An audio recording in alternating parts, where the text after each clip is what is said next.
Great. All right. So first and foremost, for anyone who's viewing this later, thanks everyone for joining the Semester in Cusco Predeparture webinar. Taylor, thanks for being here live. So we'll do some quick introductions, then we'll give a little overview about what this webinar will cover. So without further ado, let's do introductions. So Cusco team, would you like to start? Yeah, Taylor, my name is Mila, and I will be your site support during your time in Cusco. And yeah, I am really happy to work with you in the next months. I'm working with CIS almost for 2 years. So yeah, I'm really happy to be with you in August. Yay. Hi, Taylor, and everybody else who's watching later. My name is Emily. You're not going to see me on this slide. I'm new to the team, but I'm from the States. I studied abroad in Cusco last year, and I loved it so much that I had to come back.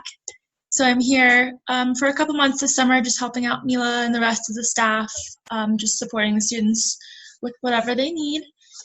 And yeah, we can't wait for you guys to come. I think you all are going to love it just as much as I do here. Yay. And then, of course, Taylor, you know me a little bit more from emails at least. So I'm Molly. I've been your program coordinator to kind of help you get prepped up on the U.S. side to go study in Cusco this fall.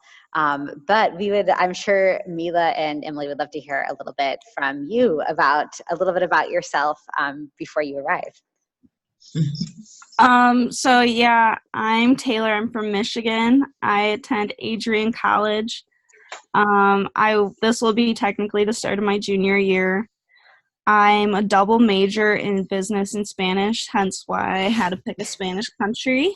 I'm really excited. I chose Cusco because it seemed more of a place to get a more cultural feel than Spain or any other more populated country, and just all the natural wonders you guys have around you. I'm excited to be able to go see those and also learn and further my Spanish. Wow, nice. Nice to meet you, Taylor, and bienvenida. I think you speak Espanol. Taylor, how would you say your Spanish is right now?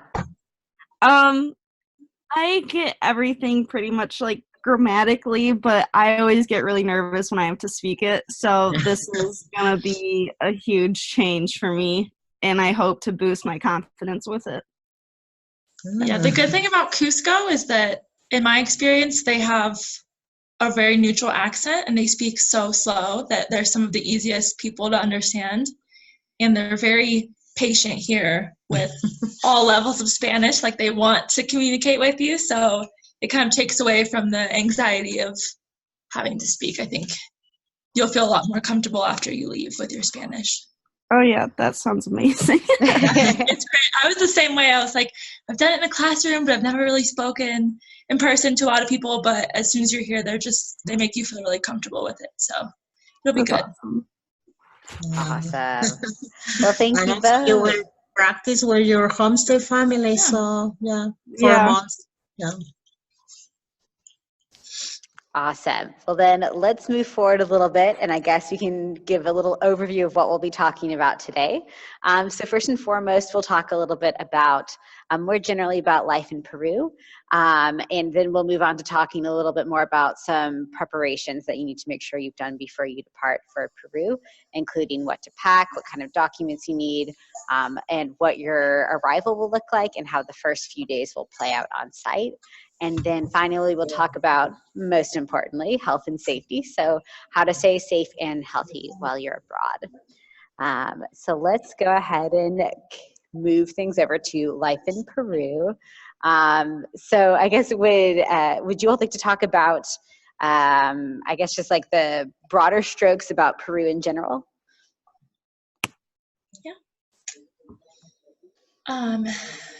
Yeah, so I'll talk about a little bit. There's the three official language. So mostly in the city, everyone will be speaking Spanish, but if you go up into the communities or if you encounter some older members of society, they'll speak Quechua, which sounds nothing like Spanish. It's not at all similar, but it's very cool to hear that, and they usually speak Spanish as well. So it's kind of, Peru is divided into like 3 zones. So there's the coast, there's the highlands, which is Cusco, the mountains, the Andes. Then there's the jungle to the west. And it's one of the like top 10 most biodiverse countries. You can see Lima is on the coast, and then where we are is the highlands. And then of course you have the jungle with totally different climates. So it's a big country. It's literally everything you could want. There's beaches or there's desert, anything. It's very biodiverse. The national dish is cuy, which you will see while you're here if you want to try it. It's guinea pig here. I have not tried it because I'm vegetarian, but I've heard from a lot of students here that they actually really like it. It's really good. It's kind of like a delicacy here. Lots of new food to try here. There's a lot of different, there's alpaca burgers and corn drinks, but so you have to have an open mind, but it's interesting. There's a lot to try. Yeah. Very cool. So then I guess like narrowing the lens a little bit to talk about like Cusco specifically, how would you all describe Cusco as a city in terms of how big it is, and kind of just what the vibe is for someone who doesn't know it? So Cusco, it's a city, but it's also a region. So if you're talking about the region, it expands like super, super wide out into the countryside. But the city itself, I would say, is pretty small compared to like urban cities in the US. It feels pretty small. It has a very I always say it's magical. I know that probably sounds silly, but it's a very magical city. There's lots of bright colors and everybody's really friendly and smiling. It's pretty fast paced. There's a lot of pedestrians and everybody's always walking everywhere. It's very high altitude, obviously. So it can be a little bit difficult at first walking everywhere, get a little bit short of breath. But as long as you take it easy when you first get here, it's pretty good. Yeah, there's always stuff going on. There's always parades and fireworks all the time. Yeah, it has a very upbeat feel to the city. It's very cool. Very lively. Also, Cusco is very safe. Yeah, you can walk around without miedo. Without fear, Yeah. And like Emily said, Cusco, the people in Cusco are very, very friendly. You don't imagine how friendly we are. And for example, your house mother will be like your real mother because they take care all the time the students and I think you are you choose the best place. It's really magical here in Cusco. Mm-hmm. And Mila, you are born and raised in Cusco, right? You are from Cusco. Yes, I am from Cusco. I live all my life in Cusco, and I always say if I have to born again, I will choose Cusco for Cusco, of course. That's good to hear. I would choose Cusco too.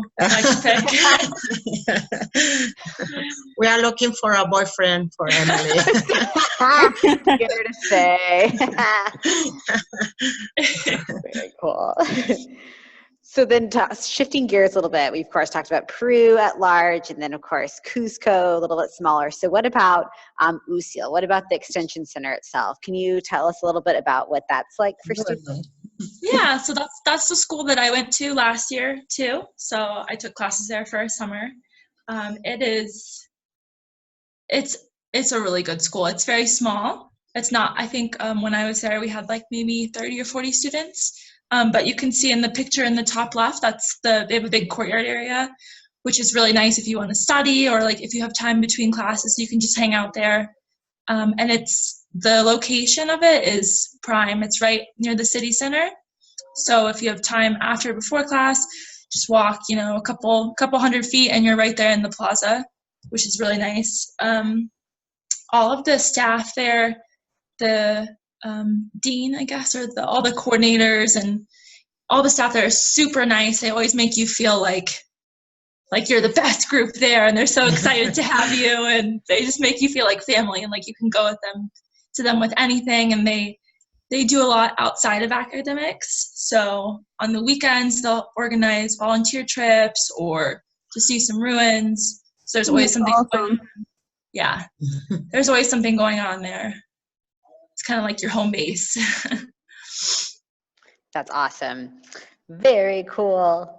And then in terms of talking about, you know, how centrally located the university is, can you tell us a little bit about what getting around the city is like? Yeah, so I think most students choose to take taxis if you can't walk. Of course, a lot of if you're in the center, everything's kind of centrally located. So if you can walk, a lot of people will. But you can also take taxis or buses. The taxis, you just have to agree with them before you get on a price. There's no like meter that runs, so it doesn't kind of changes. So when you get in, you say, this is where I want to go, how much you're going to charge me. And sometimes if you are a foreigner, they'll raise the price a little bit, but you can usually barter a little bit with them and say, no, I want to pay 5, or I just have 5 soles, or but yeah, all the taxis are very safe. They have like the taxi logo on the side and on the top, so you can tell that it's a taxi. Awesome. With the buses, they do have buses that go pretty much everywhere in the city. Your Spanish has to be pretty evolved. It's more for the locals, but it is a lot cheaper. You end up paying 80 cents one way. But if you can figure out the route, you know, if your homestay is close to one, you can talk to your homestay family and say, which bus should I take? Where should I get off? Once you get the hang of it, it's not bad, but a lot of people choose to take taxis at first. It's a little bit more comfortable. And can you all talk about a little bit like what the distances are like in terms of how far the homestays tend to be located from UCIL? And then also I know there's another student who's staying at Casa Don Ignacio. Can you talk about how closely that's located to the campus as well?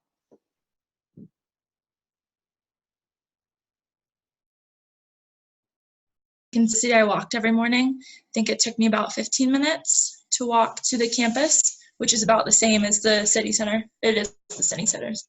So yeah, about 15 minutes for that. I don't know exactly where the homestays are. The homestays is located around 25 minutes walking. So probably, Taylor, you won't need to take a bus or a taxi because it's really close from the university. Okay, awesome. Awesome. And then, I'm sorry, you were saying, so for Casa Don Ignacio, for the student who's living there, you say it is what, about 5 minutes walking to the UCIL campus? It's about 15. 15? Okay. Yeah, it's just like a street or a couple streets away, but it usually took me about 15 minutes in the morning, if that, depending on, I'm kind of a slow walker, so. Depending on the Probably pace. it's 10 minutes. Yeah. Mila has the normal pace in the pair. Yeah. I do walk slow. Very nice. And so with the homestays, so can you run through real quick everything that includes for Taylor and for the other student who are in the homestays? Yeah, in homestay, 3 meals are included. The laundry is included too. And what else? Water, drinking water. Yeah, showers. drinking water, safe. They are going to provide you everything that you need. Yeah, these families are really, really nice. Your family name is Delia, and Delia is a good host mother. She lives with his daughter, who is a doctor, with her nieta, granddaughter. Yeah, and she has 2 dogs. And yay! You like dogs, Taylor? I have 2 dogs, and I'm gonna miss them like crazy. Rabbits, and she has rabbits. And she has a nice house, but just she has a rabbits just like a pet, not for it. Yeah, and she has a really nice house. I think you are lucky to live with Delia. Awesome. Okay. And of course, Taylor will send you the homestay information via email as well, so that you have it written out, so you don't need to like memorize that. Yeah. Okay. Awesome. Oh, and one more question is, I'm wondering if students will want to know, do the homestays usually have Wi-Fi, or do they usually need to use internet at campus? No, they have a good Wi-Fi. You can use the Wi-Fi at the campus too. They have hot water or hot shower. Okay, hot shower, and I think all the facilities that you need. Awesome. Amazing. All right, so let's change gears a little bit and talk about excursions and activities. So Mila and Emily, would you all want to talk about some of the different activities that have been done in the past for this program? Yeah. So when you arrive, we'll have like a welcome meal with you guys and like an orientation at our office just to get you acclimated and tell you what's up. And we'll have throughout the semester, we'll have some sports nights. So we usually try to get a group together and we'll play some football or some volleyball. And some movie nights at the office. We'll have some group dinners throughout the semester. And then I think in this specific program, Machu Picchu and Sacred Valley is included. So you'll do that tour, which is amazing and life-changing. That's what I hear. Yeah. And there's some other, of course, there's a bunch of different tours available in Cusco, to different like hikes or different kind of tours that we can help you arrange if those are something you're interested in. Awesome. And then I think UCL does their own activities as well. Yeah. As far as like volunteer activities or cooking classes and stuff like that. Oh, salsa is fun. Yeah. Taylor, was there like a certain activity you were excited or looking forward to getting involved in? I was kind of looking like forward to like the cooking and also like the salsa lessons because I'm on our dance team, so it'll be kind of fun to try something different that I've never tried before. That's so cool. That'll be fun. Very nice. Okay, so now let's talk a little bit, backpedal a little bit and talk about preparing to travel. So of course, putting together everything before you leave the States, what you need to do. So first and foremost, from a health and safety standpoint, it's important, if you haven't already, to speak with your doctor about your travel plans, also to make sure you're caught up on your vaccinations and so on and so forth. There is more information, of course, about the different kind of places you should check for vaccinations and other medical information in the health information packet on your portal, so you can refer back to that. But of course, your doctor is the most important person to talk to in terms of making sure you're in good physical condition, you've done everything you need to do before you go. And then also, if you're taking like prescription medication or anything like that, you'll want to make sure you've talked to your doctor about getting enough of that prescription medication for the entire time that you're going to be in Peru. And of course, when you're going through customs, like making sure that medication is in its original bottle and that's in your carry-on bag so that you don't have any issues going through customs once you get into Peru. It's also a good idea to, we'll talk about this Smart Traveler enrollment program in a couple slides later, so I'll hit pause on that. Money we'll talk about in one of the next slides as well. Definitely a very important thing to make sure you've squared away before you depart. And then for passport and IDs, I would definitely recommend making several copies of your passport and making sure that you have those on hand, and then bringing your state, like your US state ID and your student ID as well as the backup form of identification.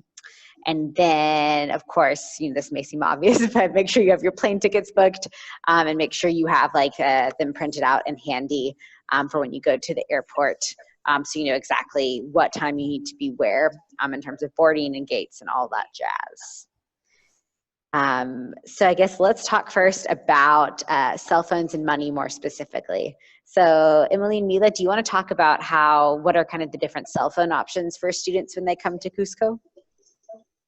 Yeah, so I don't know what, kind of depends on what carrier you have in the US, but I know a lot of people here, for me, the easiest thing to do, because some, like Verizon, for example, offers an international plan, but for me it was like $10 per day. It's so to use my phone expensive. as normal. I have that too. I was like, that's not gonna work. So I did that for the first like 2 days, I think. I did that plan just so I could land and have my phone and use it as I needed.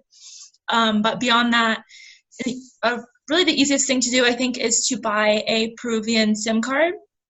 So it just costs 5 soles, which is like not even $2 US. And then you buy gigabytes of data. So you can buy 3 gigabytes of data for 30 days, and it costs you 30 soles. So for a month, it would be like 35 soles, which is a little more than $10. And that allows you to use data on your phone. So you can use WhatsApp. I don't know if you're familiar with that, but it's like a free texting and calling app. It's so great. You can call anyone in the world as long as they have the app too, and it is free. So yeah, what I do is I just use my Peruvian SIM card and I buy data. Whenever I run out, you can just buy more, and I can call anyone. I can call, most people in Peru have it too, so I can call any of the Peruvians, or I can call back home or text. And then it gives you a Peruvian phone number when you do that, so you can still use your US number with WhatsApp. But if you need to make local calls, or if someone needs to call you outside of WhatsApp, you do have a Peruvian phone number. But I know I don't know if you have T-Mobile, but I know people that do, they have to get their phone unlocked before they leave. Or you can do it once you're here, it's just harder. But as far as like Verizon, I don't think anybody's ever had trouble. I have AT&T. Okay, yeah, I think that should be fine. Maybe just check with them before, just to say, my plan, I'm planning to get, if you do want to do that, I think that's usually what most people do. Easiest and cheapest option. Awesome. And then, so speaking of cheapest, so in terms of money, obviously, so the US dollar is not the currency, it's the Peruvian soles. So, can you talk about maybe kind of roughly what things cost? Did you find things are a lot cheaper more generally, like in Peru than in the US? Yeah, it just kind of depends. It really depends on where you are in the city. So if you go, of course, into the main touristy plaza and buy a meal, it is cheaper than the US, of course. Like you can get a nicer meal for maybe $10 US. You can get a pretty nice meal. But if you're a little bit outside of the city center, you can get a full meal for maybe 6 or 7 soles, which would be like $2 US. Wow. So it just kind of depends. Yeah, it just kind of depends on where you are and what you're buying. For example, I had to buy a hairdryer the other day. I went to they have a big mall here that I would say is pretty similar to a Western mall. I mean, they have like a Burger King, a Papa John's, a Columbia store. They have this kind of a version of a Walmart. Chili's. Yeah, Chili's. So if you really like need a taste of home, that's a good place to go. I went there to get my hairdryer, and it cost me 50 soles, which is around $15 US, which is actually pretty cheap. So yeah, it just kind of depends on what you're buying. But like I said, things typically you'll find are much more cheaper than in the US. Sure. And then, of course, so before you head to Peru, you'll want to contact your bank if you haven't already. So you'll want to notify your bank that you'll be traveling to Peru, and you'll need to ask and see if there's a possibility if your card, well, first you want to see how much your foreign transaction fees are, because most banks will charge a foreign transaction fee either as like a percentage of what your purchase is, if you're like swiping your card for a purchase, or if you're withdrawing cash from an ATM, they may charge like a flat fee for withdrawing. So you want to ask your bank, A, what your foreign transaction fees are, and also B, how much you can withdraw, because there may be limits to what you can take out each day. And especially if you want to be using or paying for like a bigger purchase, if you want to be able to know how much you can take out for each day. And also, if your bank has a card that has no foreign transaction fees or no withdrawal fees, that's even better. But again, something to call your bank and talk to them about, both to ask them about these different fees, but also to let them know that you're leaving the country, so they don't see all these Peru charges and be like, what's happening down there with her card? So yeah, withdrawing money from straight from an ATM will give you the best exchange rates. So make sure you know the PIN to be able to do so. Mila and Emily, how much would you recommend students have soles before they enter the country as like an emergency fund, or what would you recommend? Maybe some solace for some emergency, but it's better if you change money when you arrive to Cusco. Okay. Also, they have the airports, both Lima and Cusco, have both money exchanges and ATMs. So, like for my bank, I know I could order soles, but it was going to take a long time and it was really difficult. I had to pay a lot, so I just waited until I got here. And when I got to the airport, I just went to the ATM. But if you feel more comfortable arriving with some, if your bank can do that, that'd be a good idea too. Yeah. And so Taylor, if you're not super familiar and who's watching this later, sometimes you can ask your bank, like, hey, I want to order X amount of currency, X amount of foreign currency, and they can, if they don't have it in stock, which like soles may be one that's not as common that they don't have in stock, they may need to order that from another bank. But again, so if you feel better coming to the country with soles, then like definitely do what you're most comfortable with. But that's a great suggestion of taking them out of the ATM once you get to the airport as well. So as you prefer. All right, so that brings us to what do you pack? So I guess before we talk about what actually goes in your suitcase, Mila and Emily, do you want to talk about how the weather works? Because it's going to be, well, it's going to be pretty different.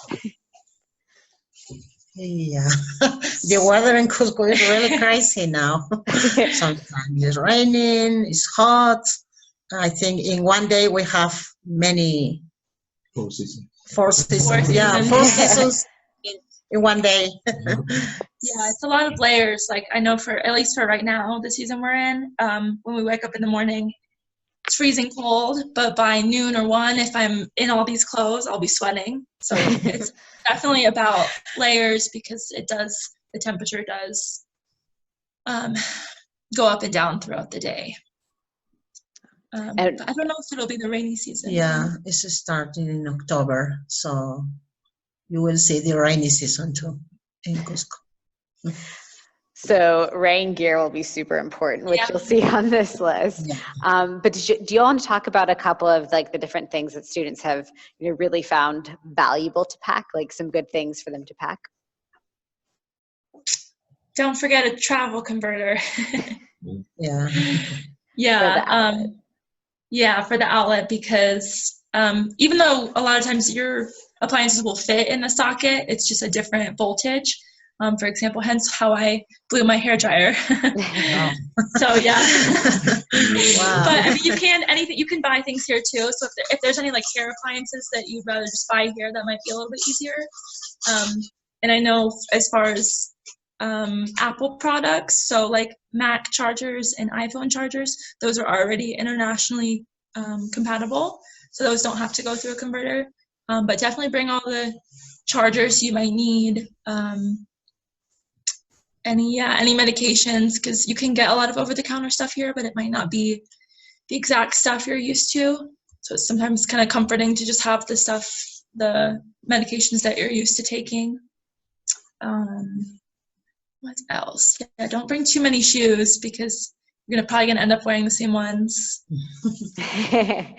And good walking shoes, right? Because there's a lot of outdoor activities, and of course, if they're walking to get to class. And like, would you recommend like warm or waterproof walking shoes specifically? Yeah, if you have that, that would be good. A lot of people bring like their hiking boots, and they'll just wear those like every day if they're comfortable, or tennis shoes. If you have waterproof shoes, since you'll be here in the rainy season, that would be good. Something good to have. Definitely rain gear. And then I see travel sewing kit. Is that basically, in case there are any kind of minor damages to repair? Yeah, I guess. Yeah, I mean, they can be pretty small. You could probably buy one here too, or in the airport if you end up. Or I'm sure a lot of the host families probably have sewing kits, I would think. But another thing that I remember was in my guide that I didn't think about was like feminine hygiene products. Here they don't really use a lot of tampons. They use a lot of like hygiene pads. Yeah. Yeah. So if that's something that you want to use, I would try and bring bring all that because it's not widely available in the city of Cusco. That's a So great suggestion. Yeah. Yeah. Yeah. We never think about that. Right. No. Because people go, like, where? But she has the experience. But definitely bring that if that's something you'll need. Yeah, some people bring, if you want to do a lot of hiking, some people will bring like their hiking pack as their carry-on, so that they can have that if they want to do like overnight backpacking trips or trekking. If that's something you want to do, that would be good to bring. But they also have a lot of camping gear to rent here. So a lot of people, if they don't bring it and they decide they want to go on this trek, they have a ton of stores where you can rent sleeping bags or camping gear, stuff like that. Oh, that's nice. That's good to know. Yeah. Yeah. Yeah. And that would be really heavy to bring. Totally. Pack a gigantic sleeping bag. Would you recommend, for example, I know Taylor's staying in a homestay and there's another student who is as well. Is there a certain type of gift or any kind of housewarming present that you would recommend students in homestays bring? Maybe something from your site, for example, a t-shirt or a cup or something small. They love to have some gifts, but from your place, from your city. Something like personal. Yeah. All right. So what to expect when traveling? So in terms of documents and paperwork that you want to make sure you have in place before you arrive, so you'll be receiving from CIS a PDF of pre-arrival instructions within the next week or so.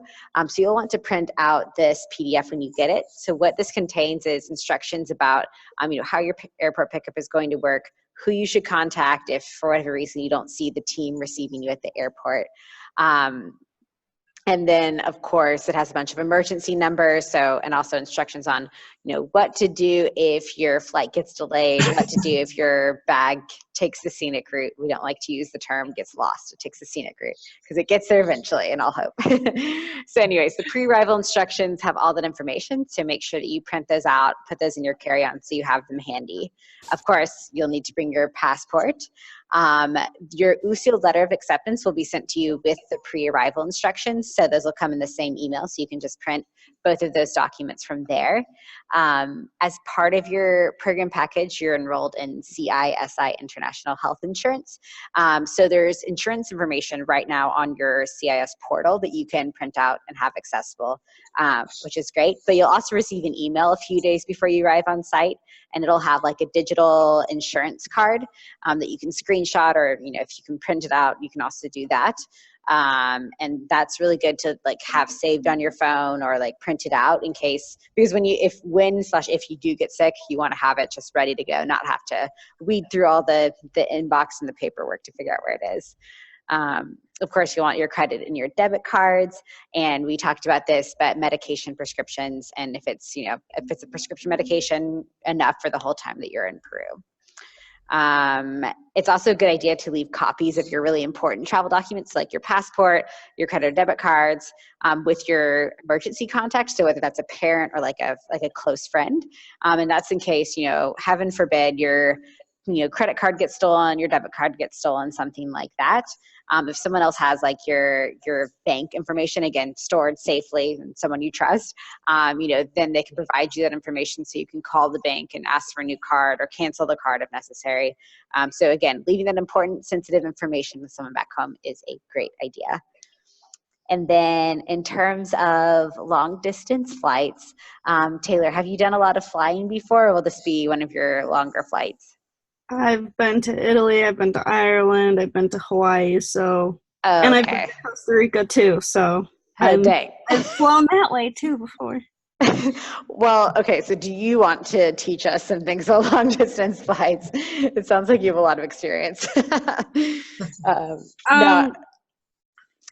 So I've always flown with my parents, so they usually bring all the necessities and stuff, but some of them have been just a one-way flight. I think that was my trip to Italy, and that was insane. So it was you take breaks to like get up and make sure you're not like getting all stiff and stuff. But I also did kind of sleep almost the whole way because of the time change. But like this, there's only like an hour difference in time change for me at least, so it's not a huge difference. So except I am arriving at 7 a.m, so I just gotta kind of plan that out as well. If you don't want to buy stuff in the airport, like food and drinks, because it is very expensive, bring your own water bottle because you can't have a water bottle filled. And also bring some of your favorite snacks. I do that anyway because sometimes in foreign countries, they don't always have some handy snack that you will like and enjoy, and it's just kind of my reminder of home. Exactly. I've never brought an eye mask, but I do have like a travel pillow, and I have like a small travel blanket that I bring everywhere with me to stay comfortable. Download what you want to watch and stuff if you have like Netflix or Vudu, which is like a movie app. I'm not a huge reader, so books if you want them, I guess.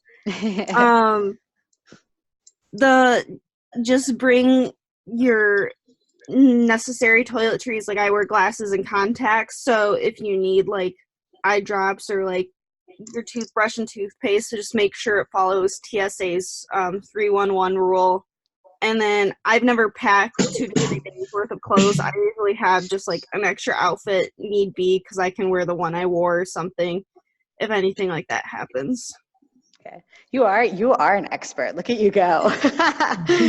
But yeah, so nicely done. So yeah, so the reason we often suggest, 2 to 3 days worth of clothes, I mean, at least like one spare set of clothes is a great idea in case your checked luggage again takes that scenic route that we talked about. You don't have to wear the same outfit, for a few days while you wait for that to come get to you. So yeah, well done. And then actually, while you were talking, Taylor, we have been joined by Ian, who's also going to be on the fall semester program. Ian, can you hear us okay? Yes, I can. Awesome. Can you hear me? Okay, cool. Yes. All right, so Ian, just to let you know, we're a little ways into the webinar, so this is being recorded. We'll send it out afterwards so you can catch up on the first part. Thank you. Sure, but I guess, did you want to really quickly introduce yourself so you all can kind of get acquainted? Yeah, sure. So my name's Ian Marquardt. I'm from upstate New York, Mohawk, New York, technically, kind of. I go to Utica College, and I'm a Spanish major, so I'm going down there to study language and see all that fun stuff in Peru. So I'm very excited. Awesome. And I guess like Mila and Emily, do you want to quickly introduce yourselves too? Hi, and this is Mila, your site support in Cusco for the next month. So really happy to know that you are coming to Cusco for an unforgettable experience. Hi, Ian. My name is Emily. I'm from the States as well. I'm from South Carolina. And I studied here last year in Cusco. And I'm back because I love it so much. So I'll be here for most of your stay, not the entire duration of your stay, but yeah, I'll be here for whatever you guys need. I'll be here at your orientation and just helping you guys enjoy the city as much as I do. Awesome. Cool. Nice to meet you guys. Nice to meet you too. Awesome. So Ian, just so you know what we covered so far, we talked largely about like kind of Peru more generally, a little about the culture, about what Cusco's like, about the campus.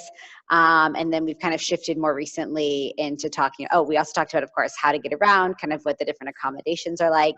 And we've started to talk about in this section about preparation. So what to do to prepare to depart. So just, kind of what we've covered so far and what you'll want to catch up on later. Okay, cool. Yeah, so let's go ahead and move forward with some, potential situations that could happen while you're traveling. So if your flight is delayed or canceled, like again, most important thing is to, stay calm. It totally happens. The first thing you'll want to do is you'll want to talk to your airline to find out when your flight is going to be next scheduled to depart. and you'll want to communicate that to the CIS Abroad emergency phone. So this will be in your pre-arrival instructions that I mentioned a little bit earlier that we'll be sending to you via email, which is another reason you'll want to print out those pre-arrival instructions. So you'll just want to make sure you're communicating that delay to the emergency phone so they can let the staff in Cusco know that to expect you later. So again, most important thing, if you have a flight delay, flight cancellation, any modification, let someone know, let CIS Abroad know. And then for if your luggage is lost or rerouted, again, it totally happens. So deep breaths. You'll want to make sure that you talk to the airline representative in the baggage area before you leave, because once you leave the airport, once you leave the baggage claim area, it gets a lot more complicated for you to, reclaim and file a missing baggage claim. So make sure you file a baggage claim before you leave the baggage area in the airport. And again, you'll have the address information for where that should be shipped on those pre-arrival instructions. All right, so then I guess, Mila and Emily, do y'all want to talk a little bit about how the arrival works? Yeah. So yeah, I don't know if all of you guys are going through Lima. I know sometimes people go through Bogota or other places, but for Lima specifically, it is a little bit different because you have to get your luggage and recheck it. It doesn't go all the way to Cusco. Sometimes they will tell you that it will, but just don't believe it. Just get your luggage. It's just easier. So yeah, when you deplane, you'll go to the baggage claim, get your luggage, and you'll go to recheck it at your gate, depending if you're going through Avianca or LATAM. But you'll see long lines. Just ask somebody where you're supposed to be, and they'll tell you. Most people speak English. Then you'll go, also in Lima, you'll go through customs there. So you will, I think you guys will all have the letter, right, from UCL? Mm-hmm. That's asking them, yeah, because it kind of depends. In customs, they have different durations that they can stamp your passport with how long you'll be there.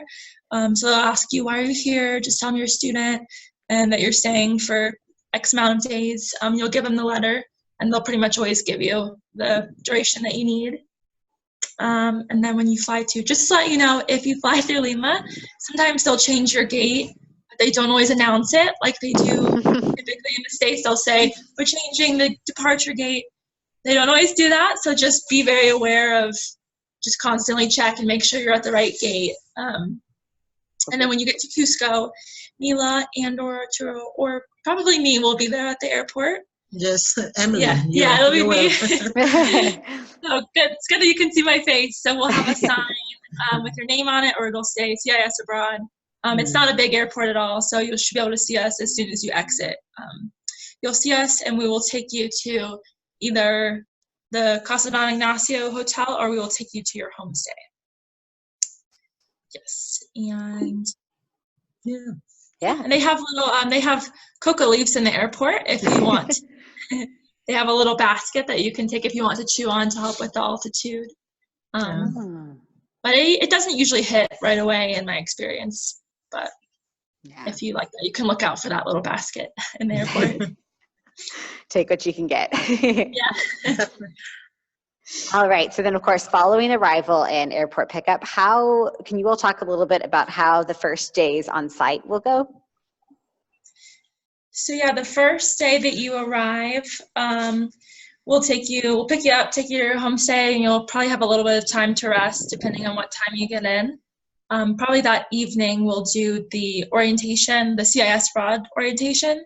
So that'll be at the office with us.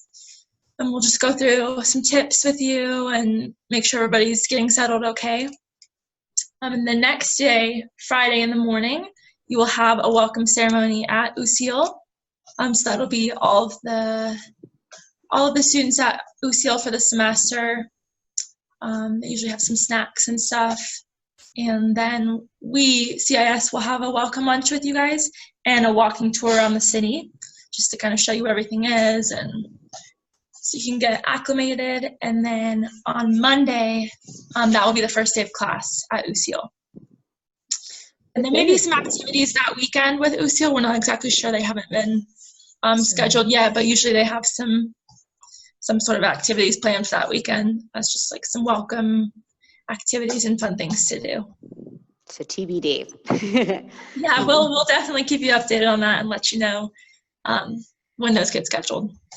Awesome. Thank you.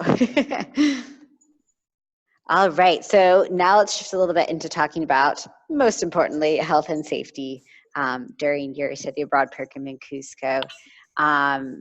So first and foremost, we talked a little bit about the pre-arrival sheet, but during the on-site orientation, so this of course is kind of your pre-departure orientation that covers some broader topics to help prepare you as you begin to transition on-site. But once you arrive in Cusco, of course, you'll be getting an on-site orientation, more in depth about, different health and safety issues, about, how different cultural aspects work in Cusco. So more to come. I mentioned a little bit earlier about the STIP program, which is the Smart Traveler Enrollment Program, which is, I don't know why there's a question mark. Oh yes, there is. Have you enrolled in it? So when you enroll in this program, basically what it does is it puts your name on like the State Department's list of U.S. citizens who are abroad in a certain country. And so that means that whenever there's like a big important event that happens in the country, so for example, if there's a natural disaster or, an important political demonstration, just as an example, then you get an automatic notification from the U.S. Department of State. And of course, it also kind of puts you on their radar as someone who is, in that country in the event that's, again, something, a big event or like disaster happens like that, you're registered with the Department of State. So make sure if you haven't already that you register for that. And then, like I mentioned before, you're covered with international health insurance through CISI, and you'll, again, be getting that, your specific little digital insurance card a few days before your arrival on site, but you have more information about the coverage for your program right in your CIS Abroad portal, so you can check that out. In terms of the CIS Abroad Code of Conduct, please just remember, of course, that you are representing the U.S., also yourself, of course, but also your country, your home university. So to that effect, keep in mind that you did sign a code of conduct in order to participate in the program. So that means that you need to make sure you're abiding by Peruvian rules and laws, you're abiding by UCIL's policies and their academic guidelines and everything like that. And then of course also, that you're taking care of yourself and, taking due care of your own health and safety also. So all of that is covered in that code of conduct that you signed in order to participate in the program. So again, you can reaccess that in your portal if you need a refresher for that. I guess Mila and Emily, do you want to talk a little bit about the WhatsApp group or how you all usually do communication on site as a group? Yeah, the WhatsApp group is better for us. We always have a group in WhatsApp with all the students, so I think this is the best option for us. Awesome. Yeah, it's super easy to use. It's just I don't know if you guys have used GroupMe in your home universities, but it's just like that. It's just a big group chat that we can send information in, and you can use it anywhere as long as you have Wi-Fi, or if you have data on your phone, you can use it anywhere. And you can also make calls and stuff. So that's usually how we'll communicate with you guys. WhatsApp is the best. I love WhatsApp. It really, I don't know who invented that, but they're awesome. Genius. And then on here too, there is a 24-hour emergency phone. So if, you'll talk again more about what to do in case of an emergency, what to do if you're feeling sick, any of those kind of, emergency or medical situations, you'll cover more in depth during your on-site orientation as well. But we do want you to know that there is a 24-hour emergency phone that you can contact, in case, anything happens. And you'll have the phone number for that on your pre-arrival sheet. There's an emergency card that'll be there. And of course, you'll talk about that again at orientation on site. So just know that there is there is a 24-hour line for you to access, if you're having any emergencies whatsoever on site.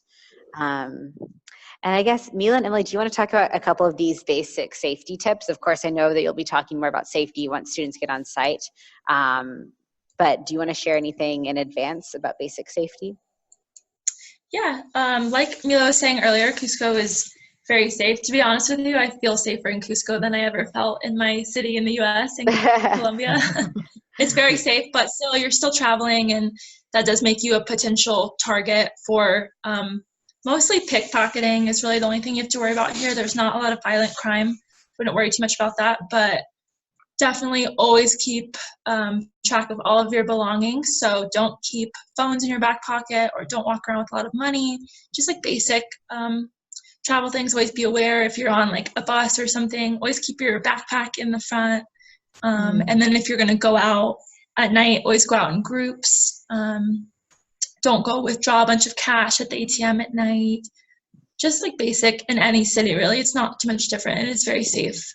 But mostly just keeping track of your belongings and always having your head up and being aware is the main thing. But yeah, we'll cover more specific stuff at the orientation, just to remind you guys. Awesome. And then in terms of the mandatory independent travel form, do you all want to talk about, the importance of that as well?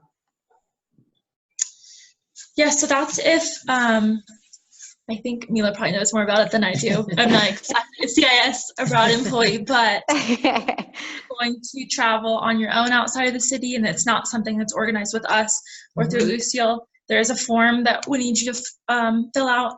I believe it's just one per group, correct? If there's a group that want, for example, we have a group that's going to go to Lima this weekend or next weekend, so they need to fill that out just so that we know where you are, so that if something were to happen, God forbid, we're not like, where is this group? This group's missing. We have no idea where they are, where they're staying. It's mostly just to keep us aware so that we know where you are in case of an emergency or something. Also, we need some information about what kind of travel agency are you using, or the cell phone or telephone numbers. For us, it's very important to know where are you guys when you are traveling. Yeah, herein lies the word mandatory. But again, it's not so like the on-site team can like be up in your grill and know where you are all the time.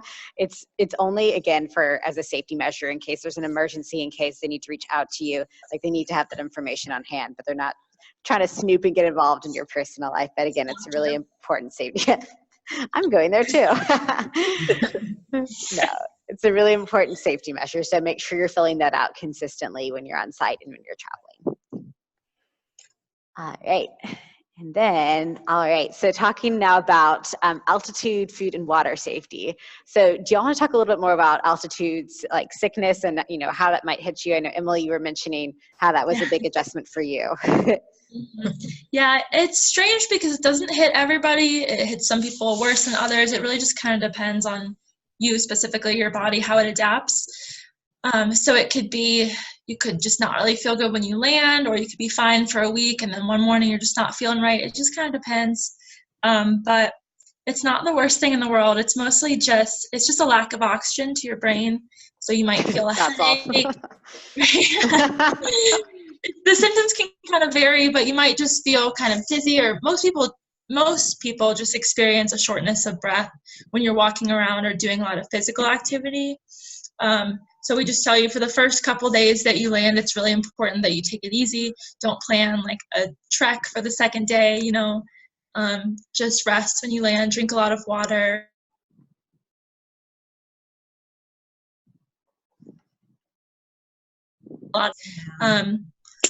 Drink coconut tea. Yeah, coconut tea really helps a lot with that. Pretty much all your homestays will probably have it. That's really good for the first couple days. I know some people come with altitude medicine. For me, I had to get it prescribed from my doctor, so I didn't end up doing it. I don't think you can buy it over the counter. But if that is something that your doctor has and wants to give you, that's a good thing to bring with you too, just in case. But once you're here for a while, you get adapted pretty quickly. I would say it's not really a problem throughout your stay, just in the beginning. Awesome. Yeah. So check in with your doctor again. If you haven't talked about this already, this is one of the important things, of course, about talking to your doctor about where you're traveling, because if they want to prescribe you altitude sickness medication as a precaution, that would be an ideal moment to do so. Yeah. Mm-hmm. And then, of course, do you all want to talk about water safety? So I know that's going to be a big shift for a lot of students in terms of, taking care of the water they're drinking. Yeah, so of course, like in the US, at least I'm used to just filling up my cup from the tap. You just have to throw that out the window. Although I think the homestays will all have like bottled water. Those in Don Ignacio, they don't have They do have like hot water for tea, but you're pretty much responsible for getting your own water. But you can buy bottled water, which is really cheap. It's like 1 sol pretty much for a bottle. Or you can boil it for, as long as it's boiled for 1 minute. That's what I do. I just boil all my water. Or I know some people come with Brita water bottle filters. So that's a good idea if that's something you can buy. I've never used those, but I know those are available too. But yeah, just don't ever just drink straight from the tap because the water is not treated for that. Yeah, and it's because, again, like, I mean, Mila, for example, Mila, you don't have any issues when you drink the water or in Cusco because you are from the area, correct? We never drink water don't. from the tap. We never. Okay, yeah. And it's because like the organisms, in your system are going to be, are different, of course, than what is had in Peru, in Cusco. So that's why you want to make sure you're not drinking water straight from the tap, because that will affect you incredibly negatively. Yeah, as Emily said, the water in Cusco is really cheap. But also, your homestay families will provide you water. You will have water at the campus, and you see. Yeah, there's water. And if you came to the office, you will have water. So yeah, we have a lot of water for you. Yeah. And of course, and then what about when students are going out to eat or they're trying to get like street food? How should they be careful, when they're doing any of those? Yeah, that's important to keep in mind too. A lot of people forget that, for example, if you order a drink with ice, sometimes people forget that ice may not be, once it melts, it might not be safe to drink. Or like juice, sometimes if you order a juice from the market, you don't always know that it was made with water that was boiled. And as far as like the street food, I think the typical suggestion is stay away from it. I know it's really hard because it smells good and it looks good, but to be safe, to avoid getting sick, because like she said, even if it's safe for the Peruvians to eat, our systems are just different. We're just used to different organisms and it can upset your stomach. And as far as the fresh fruit and vegetables, as long as it's something that you can cook it, like once it's cooked, or if it's fruit that you can peel, or if you've boiled it, then that's okay. But not just like grapes on the side of the street, or like I said, in the market food, you have to be a little bit careful, just because even though it might not be it's just different for us. It will affect us differently. So if you're in like a very nice, expensive restaurant in the city center, you can usually trust that those are okay, somewhere where a lot of foreigners eat. But as far as the street food, it's better to just stay away from it if you can. But Don Ignacio has a really great breakfast. You can eat all their fruit and all their juices and stuff. And the homestays, all the food there will be safe for you. So you guys should be okay. Just resist the street food if you can. And again, the homestay families are used to working with students who are like not from Peru. So again, like they know how to be treating the food or washing the food and the water to you. So if you're in a homestay, you're set with that. All right. So then just a quick note on mental health abroad. If you suffer from like anxiety or depression or are currently seeing a therapist, let us know if there's anything that you need help with setting up in advance before you arrive on site. For example, some students, if they have a counselor that they're seeing regularly at home in the US, it can be a good idea for you to arrange Skype sessions for you to continue those remotely while you're on site. But in any case, even if you're not regularly seeing a mental health professional currently, and you feel like you're struggling or having any issues once you're on site, please feel free to reach out to Mila, to the on-site team, if you need help getting connected to a counselor or anything like that. Because of course, when you're studying abroad, like it can hit you a different way. It's a new environment, new customs to get used to. Culture shock is a real thing. So, definitely please reach out if that, kind of hits you and you feel like you need professional help. We'd be more than happy to connect you with someone. All right. Also, speaking of connecting, so there are a couple of different pages that you can go ahead and get connected to. So there's a CIS Abroad Cusco Facebook page. You can click the links on this we'll be sending out the slides afterwards. And of course, you can follow the CIS Abroad Instagram as well. And then I think that brings us to the end, actually. Great. So I guess I'll turn it over to you, Taylor and Ian. I know, of course, Ian, you have the first half to catch up on, but I guess of the topics we've covered, do y'all have any unanswered questions at this point? I think I have a question. I don't know if you covered this before I got here, but I was just curious because I'm a little excited about what classes I'm going to be taking and stuff. Do you know when we're going to find that out? Are we going to find that out before or at the orientation? Or like pretty much when? Mila, they should find that out at the orientation, right? That's the... Yeah. Okay, cool. Yeah, they'll confirm with you at the UCL orientation that you have. Okay, awesome. Perfect. Thank you. I'm glad you're so excited for your classes. They do look really cool. I want to see what I'm going to take. Of course. I mean, the study part of studying abroad. Trying to think of anything else. I thought I did. I don't really know right now. That's okay. You're allowed to think about it. And of course, you can always follow up and ask more questions later. And Mila, did you want us to share is there a WhatsApp group now, or will that happen once they're on site? I can do now because I have your cell phone's number, so we can start. Oh, cool. Yeah. Fabulous. Yeah, and Perfect. so there are 3 of you all in the CIS group, by the way. So 2 of you are here, and then 1 I think will be catching up later. So yeah, that would probably be a great way for all y'all to connect in advance too. Awesome. Yeah. Perfect. We're so Any other- excited. Yeah. Most of my questions, so. So Taylor's good. Yep. Amazing. Well, if you all don't think you have any other ones on the spot, again, if you have more, please let us know. We're excited for you. It's coming up so soon. I know.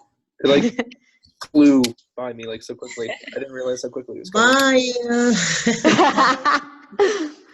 Oh man. Well, thank you all so much for attending. Again, we'll send out this recording and the slides. And thank you, Mila and Emily, for joining as well from Peru. Bye, Taylor. Bye, Ian. Bye. We'll see you soon. Bye. Thank you. Bye. Bye-bye. How do we get out of here? There we go.